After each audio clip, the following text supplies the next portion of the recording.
50টা গাহৰি পোৱালিৰে ফাৰ্ম আৰম্ভ কৰা যুৱকজনে বছৰি এতিয়া উপাৰ্জন কৰে 1,10,00,000 টকা।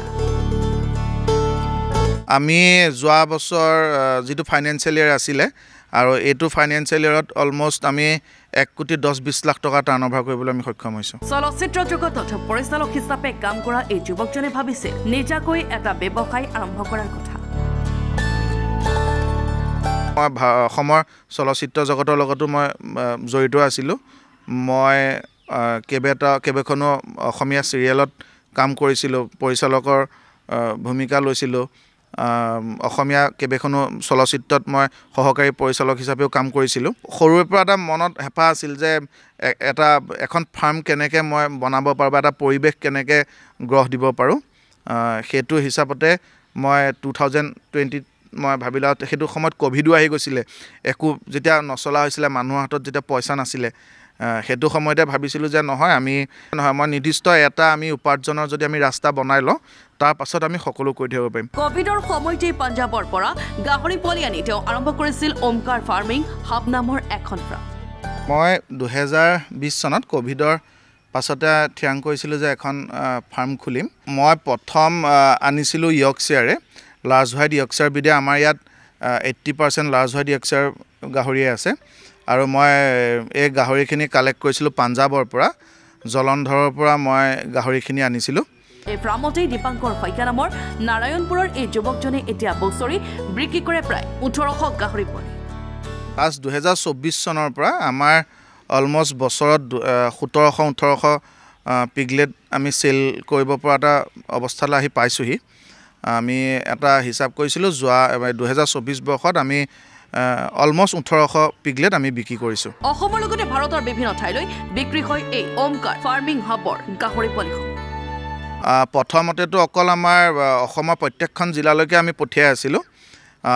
বৰ্তমান আমাৰ পৰা পিগলেট নৰ্থ ইষ্টৰ প্ৰত্যেকখন ষ্টেটলৈকে গৈছে আৰু চুবুৰীয়া ৰাজ্য ৱেষ্ট বেংগললৈও আমি ইয়াৰ পৰা পঠাইছোঁ। বিহাৰ, জবলপুৰ এনেকৈ আমি বহুতখিনি ঠাইলৈ আমি বৰ্তমান ইয়াৰ পৰা পিগলেট আমি পঠিয়াই আছোঁ। কেইবাটাও প্ৰজাতিৰ গাহৰি পোৱালি উপলব্ধ দীপাংকৰ শইকীয়াৰ এই ওমকাৰ ফাৰ্মিং হাব নামৰ ফাৰ্মখনত। এইখিনি হৈছে আমাৰ চাও, গিল্ড হৈ আছে এতিয়া। চাওৰ কাৰণে ইহঁত ৰেডি হ'ব আৰু এতিয়া বৰ্তমান সিহঁতৰ 70-75 কেজি ৱেইট হৈ গৈছে আৰু 1 মাহমানৰ পাছত ইহঁতক আমি ক্ৰছ দিব পাৰিম। এইটো পিয়ৰ লাইন ইয়ৰ্কশ্বেয়াৰ আৰু ইয়াতে খালি এটা দুটা ক্ৰছ আছে, ইয়ৰ্কশ্বেয়াৰ হেমশ্বেয়াৰ ক্ৰছ পোৱালি আছে। বিশেষকৈ মেক্সিমাম ইয়াতে আমাৰ পিয়ৰ লাইন ইয়ৰ্কশ্বেয়াৰ গিল্ড আছে। আৰু এইফালে আমাৰ বৰ আছে এটা, এইটো ইয়ৰ্কশ্বেয়াৰ বৰ হয়, পাঠা গাহৰি ক্ৰছ দিবৰ কাৰণে তাক ৰখা হৈছে। এইবিলাক বৰ্তমান গাভিনী গাহৰি ক্ৰছ দিয়াৰ পাছত ৰখা হৈছে। আৰু এইফালে আছে আমাৰ চেডেল ব্লেক আৰু লাৰ্জ ব্লেকৰ এইখিনি গাহৰি পোৱালি। বৰ্তমান ইহঁতৰ ৱেইট 50 কেজি আশে-পাশে আছে আৰু 2 মাহৰ পাছত ইহঁতক আমি ক্ৰছ দিব পাৰিম প্ৰডাকশ্যনৰ কাৰণে। বৰ্তমান আমাৰ ফাৰ্মত 102জনী মাইকী গাহৰি আছে আৰু 30-40জনীমান আমাৰ বৰ্তমান গিল্ড আছে। সেই গিল্ডখিনিক আৰু 2 মাহমানৰ পাছত আমি চাও বনাব পাৰিম, প্ৰডাকশ্যনৰ কাৰণে নিব পাৰিম। আৰু মাংসৰ বাবে ফেটেনাৰ যিখিনি গাহৰি বুলি কোৱা হয়, ফেটেনাৰ গাহৰি আমাৰ ইয়াত বৰ্তমান 30-40 পিছমান আছে। এইখিনি আমাৰ পিয়ৰ লাইন ইয়ৰ্কশ্বেয়াৰ পোৱালি।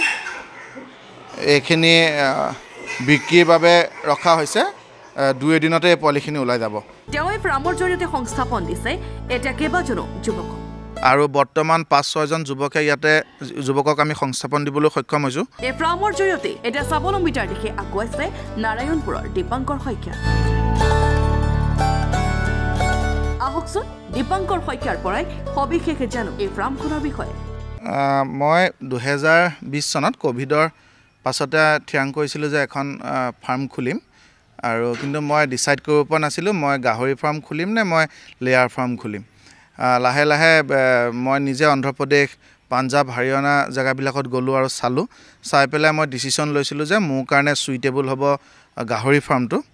আৰু তাৰ বাবে মই তাতে 2-3 জেগাত প্ৰশিক্ষণ লৈ আহি পেলাই আমাৰ অসম চৰকাৰৰ দ্বাৰা ৰাণীত যি আছে পিক মিছন, তাতো প্ৰশিক্ষণ লৈ পেলাই মই ইয়াতে চিভিলৰ কাম ষ্টাৰ্ট কৰিছিলোঁ। আৰু 2021 চনৰ 27 জানুৱাৰীত 27 জানুৱাৰীৰ দিনাখন মই প্ৰথম ইয়াত পিগলেট সোমোৱাইছিলোঁ। মই প্ৰথম আনিছিলোঁ ইয়ৰ্কশ্বেয়াৰে, লাৰ্জ হোৱাইট ইয়ৰ্কশ্বেয়াৰ বিধে আমাৰ ইয়াত 80% লাৰ্জ হোৱাইট ইয়ৰ্কশ্বেয়াৰ গাহৰিয়ে আছে আৰু মই এই গাহৰিখিনি কালেক্ট কৰিছিলোঁ পাঞ্জাৱৰ পৰা, জলন্ধৰৰ পৰা মই গাহৰিখিনি আনিছিলোঁ। আনি পেলাই ইয়াতে মই বাই ৰুট আনি পেলাই মই ইয়াতে গাহৰিখিনি সোমোৱাই পেলাই সেই পোৱালিখিনিক মই গ্ৰ'থ কৰিছিলোঁ, ডাঙৰ কৰিছিলোঁ। প্ৰথম 50টা আনিছিলোঁ আৰু তাৰ পৰা যিখিনি পোৱালি হৈছিলে ফাৰ্ষ্ট বেটছৰ সেই পোৱালিখিনিক ৰাখি পেলাই টোটেল বৰ্তমানলৈকে আমাৰ 102জনী চাওঁ আমি ৰেডি কৰিছোঁ। এতিয়া এই লাষ্ট 2024 চনৰ পৰা আমাৰ অলমষ্ট বছৰত 1700-1800 পিগলেট আমি চেল কৰিব পৰা এটা অৱস্থালৈ আহি পাইছোঁহি। আমি এটা হিচাপ কৰিছিলোঁ, যোৱা 2024 বৰ্ষত আমি অলমষ্ট 1800 পিগলেট আমি বিক্ৰী কৰিছোঁ। আমি লাৰ্জ হোৱাইট ইয়ৰ্কশ্বেয়াৰ বৰ্তমান আমি ইয়াৰ পৰা উলিয়াই আছোঁ আৰু F1ও আমি উলিয়াওঁ, পিয়'ৰ ইয়ৰ্কশ্বেয়াৰ আৰু পিয়'ৰ হেমশ্বেয়াৰ ক্ৰছ কৰি পেলাই আমি F1 পিগলেটো উলিয়াই আছোঁ। সেইখিনি মাংসৰ কাৰণে যিখিনি পালকে ইয়াৰ পৰা পোৱালি নি ডাঙৰ কৰি পেলাই মাংসৰ হিচাপত বিক্ৰী কৰে, সেইখিনি পালকৰ কাৰণে আমি F1 পিগলেট বিক্ৰী কৰোঁ। আৰু যোনে আমাৰ ইয়াৰ পৰা ব্ৰিডিঙৰ কাৰণে নিয়ে তেওঁলোকে মেক্সিমামে আমাৰ ইয়াৰ পৰা পিয়'ৰ লাৰ্জ হোৱাইট ইয়ৰ্কশ্বেয়াৰ আমাৰ পৰা ক্ৰয় কৰে। দাম নাই, আমি প্ৰথমৰ পৰা 6500 টকাকৈ আমি পোৱালি বিক্ৰী কৰি আছোঁ, কিন্তু দানাৰ যি দাম বহুত অত্যাধিক, যোৱা এবছৰত অত্যাধিক বৃদ্ধি হৈছে ফিডৰ দাম। সেইবাবে আমি নৱবৰ্ষৰ পৰা 1 তাৰিখৰ পৰা আমি পিয়'ৰ লাৰ্জ হোৱাইট ইয়ৰ্কশ্বেয়াৰ পিগলেটৰ দাম 7000 মান কৰিম বুলি আমি মনতে ভাবি আছোঁ। আমি যোৱা বছৰ যিটো ফাইনেন্সিয়েল ইয়েৰ আছিলে আৰু এইটো ফাইনেন্সিয়েল ইয়েৰত অলমষ্ট আমি 1,10,20 লাখ টকা টাৰ্ণঅভাৰ কৰিবলৈ আমি সক্ষম হৈছোঁ। আমি ষ্টেপ বাই ষ্টেপে আমাৰ ফাৰ্মখন গ্ৰ'থ লৈছে, কিন্তু এইটোতো আমি প্ৰথম ফাৰ্মখন খোলোঁতেনে এটা কেলকুলেশ্যন কৰিছিলোঁ যে আমি কিমান পৰ্যায়লৈকে আমি যাবগৈ পাৰিম। আৰু মাজতে বহুত ফ্ৰাষ্ট্ৰেশ্যন আহিছিলে, কাৰণ গাহৰি ফাৰ্মখনত প্ৰথম 2 বছৰ, 2.5 বছৰ, 3 বছৰলৈকে ইমান এটা ইনকাম পোৱা নাযায় বা প্ৰফিট পোৱা নাযায়, তো গ্ৰ'থ নলয়, তো নিজৰ ইনভেষ্টমেণ্ট বহুত টকা সোমাই যায়।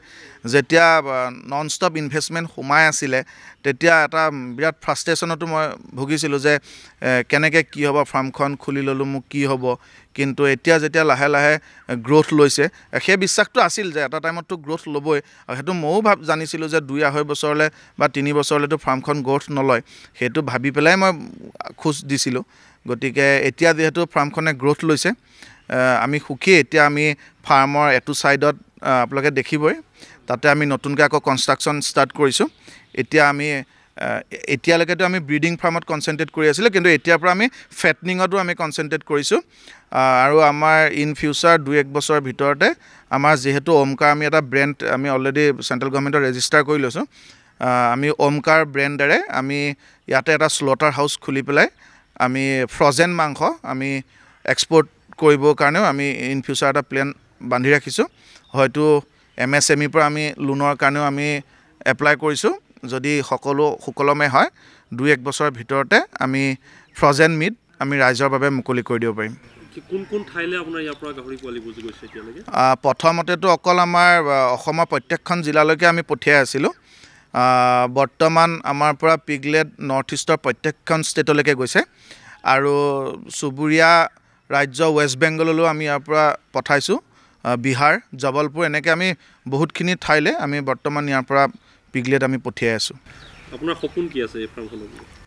নাই, এতিয়া ফাৰ্মখন যিহেতু গ্ৰ'থ লৈছে আৰু বৰ্তমান 5-6জন যুৱকক আমি সংস্থাপন দিবলৈ সক্ষম হৈছোঁ। চাওঁ লাহে লাহে আৰু আমাৰ পিছফালে আৰু মাটি আছে, গতিকে আমি ফাৰ্মখন আৰু ইয়াতকৈও আমি গ্ৰ'থ লোৱা পৰ্যায়লৈ আমি যাম বুলি ভাবি আছোঁ। যদি সকলো ঠিকে থাকে সেইটো এটা ইন ফিউচাৰ প্লেন আছে যে আমি মাহত মিনিমাম 100 ফেটেনিং ফেটেনাৰ গাহৰি আমি যাতে মাৰ্কেটত দিব পাৰোঁ, যিহেতু নৰ্থ ইষ্টত আমাৰ এখন ভাল বজাৰ আছে। পাঞ্জাৱ, হাৰিয়ানাই এতিয়া প্ৰডাকশ্যন কৰি আমাৰ গোটেই নৰ্থ ইষ্টটো কেপচাৰ কৰি ৰাখিছে। গতিকে আমি যদি 1% যদি আমি মাৰ্কেটখন আমি দখল কৰিব পাৰোঁ, আৰু এনেকুৱা ফাৰ্ম অকল এখনেই নহয়, আৰু যদি মোৰ নিচিনা ফাৰ্ম লখিমপুৰ ডিষ্ট্ৰিক্টত 100খনো হয় তেতিয়াও আমাৰ কোনো মাৰ্কেটৰ অভাৱ নাই। গতিকে আমি এটা এষ্টিমেট হিচাপ এটা উলিয়াইছিলোঁ ভেটেনেৰি ডিপাৰ্টমেণ্টৰ লগতো কথা পাতি, আৰু আমাৰ সদৌ অসম গাহৰি পালক সন্থা আছে, তাৰো মই সদস্য তাতো আমি এটা হিচাপ উলিয়াইছিলোঁ আমাৰ এবছৰত নৰ্থ ইষ্টত 6 পৰা 7,000 কোটি টকাৰ এখন গাহৰি মাংসৰ এখন বেপাৰ আছে আৰু অকল যদি আমি অসমলৈ চাওঁ 2500-2600 কোটি টকাৰ 2500 কোটি টকাৰ এখন আমাৰ গাহৰি বেপাৰ আছে অকল অসমত আৰু তাৰ আমি অকল অসমে কণ্ট্ৰিবিউট কৰিব পাৰিছোঁ তাৰে 30%। গতিকে 1500ৰ পৰা 2000 কোটি টকা পাঞ্জাৱ হাৰিয়ানাই আমাৰ পৰা লৈ গৈ আছে। গতিকে সকলো যুৱক যুৱতীকো আহ্বান জনাওঁ যিসকলে ফাৰ্মিং কৰিম বুলি ভাবে ফাৰ্ম কৰক। অসম চৰকাৰে আৰু ভাৰত চৰকাৰে বৰ্তমান বহুতো ছাবচিডি স্কিম দিছে, সেই স্কিমসমূহৰ সুবিধা লৈ ফাৰ্ম আৰম্ভ কৰক, ফাৰ্ম গ্ৰোথ কৰক।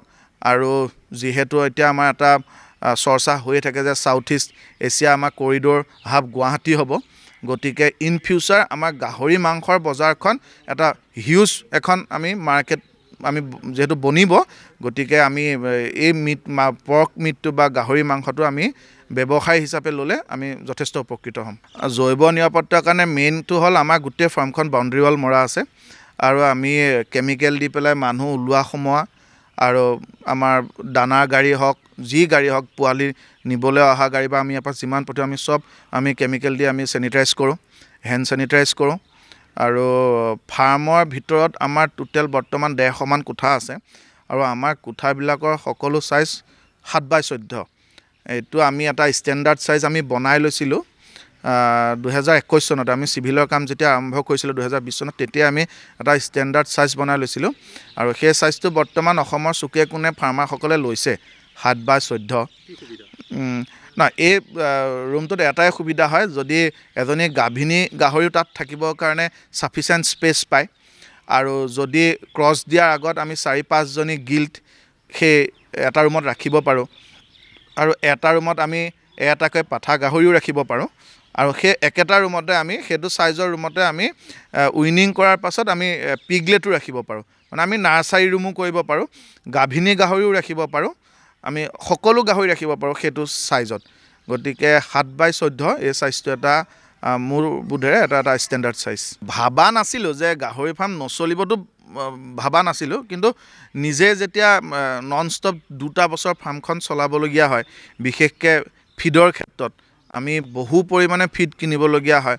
এবছৰত আমি মাহত আমি 4-5 লাখ টকালৈকে আমি যিহেতু ফিড কিনো, তো বহুতো মূলধনৰ প্ৰয়োজন হয় আৰু তেতিয়ালৈকে মোৰ কেৱল পাৰ্চনেল লোনেৰে মই ফাৰ্মখন চলাই আছিলোঁ। মই ছাবচিডি স্কিম একো মই এপ্লাই কৰা নাছিলোঁ। গতিকে এটা ফ্ৰাষ্ট্ৰেশ্যন আহে আৰু সেইটো সকলোৰে আহিব পাৰে, কিন্তু সেই সময়টোত ধৈৰ্য ধৰি যদি আগবঢ়া যায়, আৰু ময়ো আগবাঢ়িছিলোঁ, হয়তো তাৰ বাবে এতিয়া অলপ সুফল দেখিবলৈ পাইছোঁ। অসম চৰকাৰৰ আমাৰ মুখ্যমন্ত্ৰীৰো এতিয়া এটা ফ্লেগশ্বিপ প্ৰগ্ৰেম চলি আছে ছাবচিডি এমাউণ্টৰ ওপৰত, তো সেই প্ৰজেক্টটো ল'ব পাৰে, সেইটো ছাবচিডি স্কিম লৈও আগবাঢ়িব পাৰে।